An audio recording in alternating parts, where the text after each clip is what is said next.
کشش ثقل ہے، قوت جاذبہ جذب کرتا ہے چیزوں کو. کوئی چیز اوپر ڈالو تو زمین نیچے کھینچتی نہیں، کھینچتی ہے. دھن تو بالکل اس کے ساتھ ہے، وہ تو ایک قطرہ میں اس میں رہنے دے، اتنی کشش ہے زمین میں. لیکن یہ اللہ ہی تو ہے جس نے جانور کے تھن میں قوت ماس کا فٹ کی اور کہا کہ میں بندے کی غذا ہے، اسے تم نے روک کے رکھنا ہے صبح تک، خبردار کہ ایک قطرہ بھی نیچے گرنے دے. زمین کھینچتی ہے لیکن نہیں دیتا. لیکن صبح جب تم 8-10 سیر کی بالٹی لے کے جانور کے پاس بیٹھتا ہے، اللہ فرماتے ہیں نسقيكم مما في بطونه من بين فرث ودم لبنا خالصا. غور کبھی تو نے نہیں کیا، یہ جانوروں کو میں بنانے والا، اس میں سے دودھ بھی نکال کے تیرے حوالے کرنے والا میں. اور تو نے غور نہیں کیا کہ دو ناپاکیوں میں سے ہو کے آیا، خون اور گوبر، خون اور ان کے بیچ سے تیرے برتن میں ڈالا لبنا خالصا، خالص دودھ ڈالا، اس میں خون کا رنگ بھی نہیں اور گوبر کی بو بھی کوئی. سبحان اللہ. زمین کو تو نہیں دیا، تو جا کے تھن کو ہاتھ مارتا ہے، بسم اللہ پڑھتا ہے، دودھ دھاروں کی شکل میں تیرے برتن کو بھر دیتا ہے. فرمایا یہ سب کچھ کرنے والا اکیلا کون ہے؟ جب آسمان و زمین کو بنانے والا اکیلا اللہ، تو سجدوں کے لائق بھی اکیلا اللہ. جب انسان کو نطفے سے اتنا خوبصورت بنانے والا اکیلا اللہ، تو پھر نظر و نیازوں کے لائق بھی اکیلا اللہ.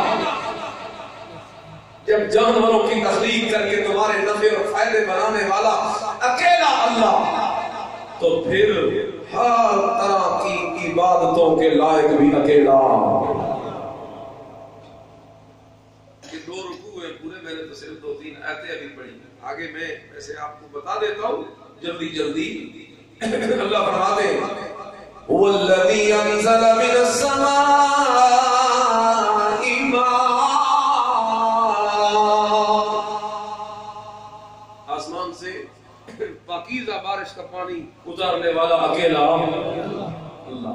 اور یہ جو پانی اترتا ہے تم دیکھتے نہیں ہو، منہ شراب ومنہ شجر فیہ تسیمون، اسی سے پینے کا پانی بھی تمہیں ملتا ہے، اسی سے درخت بھی اگتے ہیں، اسی سے کھیتیاں بھی اگتی ہیں، اسی سے زیتون اگتا ہے، اسی سے کھجوریں اگتی ہیں، اسی سے انگور اگتے ہیں، اسی سے سارے پھل اگتے ہیں. ان فی ذلک لآیۃ لقوم یتفکرون. اور انسان اپنی عقل نہ سوچ، یہ فطرتیں ساری پیدا کرنے والا اکیلا اللہ، یہ ساری نعمتیں اور قدرت کی نشانیاں جب دنیا میں دکھانے والا اکیلا اللہ، جب اس نے تیرے لیے سب کچھ اکیلے کیا ہے، تو بھی اپنا سب کچھ اسی اکیلے کے لیے کیا کر.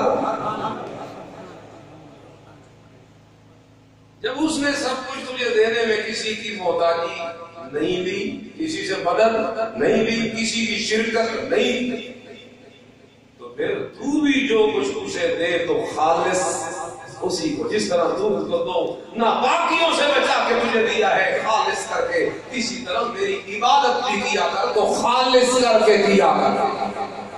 میری عبادت میں شریک نہ کیا کر، انبیاء کو بھی شریک نہ کر، اولیاء کو بھی شریک نہ کر، پیروں فقیروں کو بھی شریک نہ کر، زندوں مردوں کو بھی شریک نہ کر، عرشیوں فرشیوں کو بھی شریک نہ کر، اپنوں پرائنوں کو بھی شریک نہ کر، عربیوں اجمیوں کو بھی شریک نہ کر، مکی مدنی کو بھی شریک نہ کر، کسی کو بھی شریک نہ کر. بلکہ عبادت کا وقت ہو تو بھی میری عبادت اور پکار اور منت منوتی اور نظر و نیاز اور رکوع اور سجدہ جب بھی کرے تو خالص کر کے اکیلے اللہ کے لیے کرتا جائے. سبحان. کسی شاعر نے کہا تھا، پڑھ دوں ویسے، چلو سنا دیتا ہوں. جانور پیدا کیے ہیں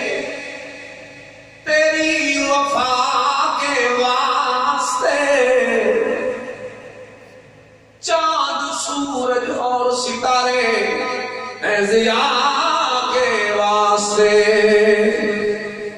اور کھیتیاں سرسبز ہیں تیری غذا کے واسطے، سارا جہاں تیرے لیے اور تو خدا کے واسطے۔ یہ ہے اس کا مطلب فطرت کا۔ بات لمبی ہوتی جا رہی، میں نے کہا شعر میں ذرا خلاصہ۔ اللہ کہتے ہیں سارا جہاں میں نے تیرے لیے رکھا ہے، فطرت کے سارے اشارات تیرے لیے ہیں، تو پھر تیری عبادات بھی ساری ہونی چاہیے تو صرف کس کے لیے؟ یہ کتنی بڑی خبرداری ہے اللہ سے، یہ کتنا دھوکہ ہے اللہ سے۔ کام اس سے کروا لیے جائیں اور عبادتیں غیروں کی جائیں، یہ کتنا اپنے مالک کو ناراض کرنے والی بات ہے۔ چلو یار آپ کو ویسے سمجھ نہیں آ رہا، ملازم تیرا ہو، کھائے تیرے گھر سے، پہنے تیرا، لیٹے جس چارپائی بستر پہ بیڈ پہ وہ تیرا، جس گھر میں رہے وہ تیرا، جو اس کی جیب میں پیسے ہیں وہ تیرے، جو اس کو مکان بنا کے دیا وہ تیرا، جو زمین دی وہ تیری، جو کھیتی دی وہ تیری، دودھ تیرے گھر سے لیتا ہے، پانی تیرے گھر سے بھرتا ہے، بل اس کے سارے تو ادا کرتا ہے، اور جس کا سب کچھ تو کرے، اور وہ باہر جا کے تعریفیں تیرے دشمن کی یا تیرے مخالف کی یا کسی اور کی کرتا پھرے، یقین سے بتاؤ، ایمان سے بتاؤ، انسان کو کبھی برداشت ہو سکتا ہے؟ بے شک تعریفیں کسی اپنے کی کرے، لیکن بندہ کہتا ہے یہ نمک حرامی ہے کہ سارا کچھ دیا میں نے، لیکن باہر جا کے تعریفیں اور کن غیروں کے گاتا ہے۔ بس یہی فطرت ہے جس کا تعلق توحید سے۔ رب کعبہ کی قسم اللہ بھی کہتے ہیں جب ہر چیز تجھے میں اللہ نے اکیلے دی ہے، اس لیے میرا بھی یہی مرضی اور چاہت اور منشا ہے کہ تیری ہر عبادت بھی ہو تو اسی اکیلے اللہ کی ہونی چاہیے۔ ورنہ یہ نمک حرامی کہ کھائے اس کا گیت غیروں کے گائے، نمک حلالی یہ ہے کہ جس کا کھائیے اسی کا، اگر دودھ وہی دے اور کیسے دے جو میں نے ابھی بتایا، اگر دودھ دو پلیتیوں میں سے اتنی قدرتوں کے بعد تیرے برتن میں وہ اکیلا ڈالے تو پھر اس دودھ میں سے حصہ کسی غیر اللہ کے نام کر نکال، اس دودھ میں سے حصہ نکال تو اکیلے۔ اگر تیرا بیٹا اسی نے پیدا کیا، تیری دکان میں برکت ہوئی تھی، تیری منت تو نے اس سے مانی تھی، اس نے پوری کر دی، اب حق یہی بنتا تو نے کہا بھی ہوئی تھا تو میرا کام کر، پھر میں بدلے میں یہ تیرا، تو پھر یہاں بھی حق یہی بنتا ہے کہ اگر تیرے کام کرنے والا اکیلا اللہ، تو پھر جناب عقل یہی کہتی ہے کہ تیری نظر و نیاز کا حقدار بھی اکیلا۔ میں نے کوئی اور بات نہیں کی، میں نے فطرت پہ ہاتھ رکھا ہے، ورنہ توحید کے دلائل نقلی نہیں ہے، توحید دلائل وحی سے بھی اللہ نے ثابت کی، توحید کے لیے اللہ نے انبیاء کے واقعات بھی سنائے، توحید کے لیے اللہ نے قرآن کریم میں پچھلی قوموں کے واقعات بھی سنائے، توحید کے لیے اللہ نے پتہ نہیں کیا کیا انداز اختیار کیے اس قرآن میں، لیکن میں نے آپ کو ایک انداز بتایا، کون سا؟ کہ توحید فطرت سے ثابت ہے۔ توحید کس سے ثابت ہے؟ اگر بندے کی عقل سلامت ہے تو وہ خود فیصلہ کرے گا کہ جو ذات میرے لیے اتنا کچھ کرتی ہے پھر مجھے بھی سب کچھ اسی کے لیے کرنا ہے۔ اچھا یہ دو رکوع آگے ذکر کس کا ہے؟ دن اور رات کو تمہارے لیے مسخر کیا، دیکھو دن رات خود بدلتے ہیں، کوئی اور ہے بدلنے والا؟ سورج چاند ستارے تمہارے کام میں لگے، کوئی اور ہے ان کو چلانے والا؟ آگے سمندر دیکھو، اس میں سے تازہ مچھلی کا گوشت میں کھلاتا ہوں، کوئی اور ہے کھلانے والا؟ آگے فرمایا اسی سے زیورات نکال کے پہنتے ہو، کوئی اور ہے دینے والا؟ آگے فرمایا کشتی کو دیکھ کے اسی سمندر میں چلتی ہے، کوئی اور ہے چلانے والا؟ اس زمین پہ پہاڑ میخے بنا کے ٹھوک دیے کہ زمین تجھے لے کے ہلے نہیں، کوئی اور ہے ہی؟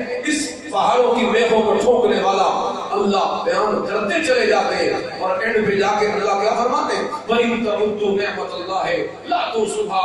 کوئی کون کون سی گنی جائے، اللہ کی نعمتوں کی گنتی نہیں ہو سکتی۔ آخر میں اللہ ایک بات کرتے ہیں، وہ سنیے گا، اللہ فرماتے ہیں افمن یخلق کمن لا یخلق. ایک طرف تو میں یہ جو دو رکوعوں میں تجھے بتایا کہ فلاں فلاں چیز میں نے پیدا کی، اور دوسری طرف تیرے معبود جن کو تو پوجتا ہے، جن کی تو منت منوتی دیتا ہے، جن کے نام کے تناب تو نظر و نیاز دیتا ہے، جن کی غائبانہ پکار تو کرتا ہے، جن کے اوپر آگے سجدے تو کرتا ہے، ذرا ان کی حالت بھی دے. انہوں نے کیا